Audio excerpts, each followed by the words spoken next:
Okay, so I got all my tools situated. I'm going to measure out 1 3/4 inch of the aluminum wire. Here I had left an angled cut on the end of the wire, so I'm just snipping it flat. It makes it easier to measure. And we're just measuring out, and you can see I'm going to try to show the camera. It's about 1 3/4 inches. I've tried it, and the 2 inches is way too big, 1 inch is way too small. If you're making like kid ear cuffs, maybe 1 inch might be okay, but it didn't work for me. So I snipped the wire, and this is going to be the longest part of the process, is filing it to make sure that there aren't any sharp edges.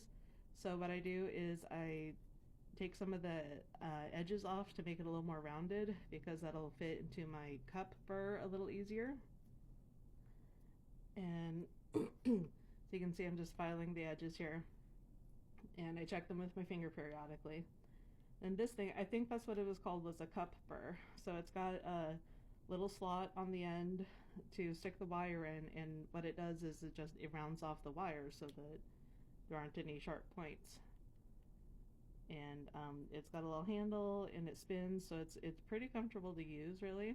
I got that one from a big box jewelry supply store. I don't remember exactly which one. But yeah, it's really great for especially the wire, any wire parts that are going to touch the skin. You're going to want to file them down so that they're not sharp.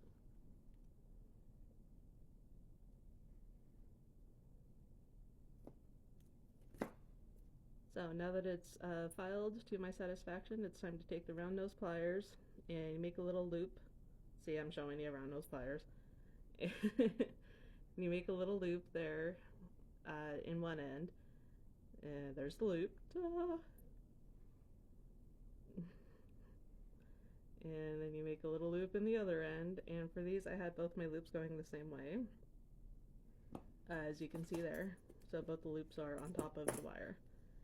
Then I grab my my chain nose pliers, and these are just to squish the loops flat. Sometimes when I make loops, they're a little bit twisty. And then I grab my bail pliers, and we're going to use, as you can see, the biggest one. What actual size is it? I don't know, but I know that it works really well for this particular thing.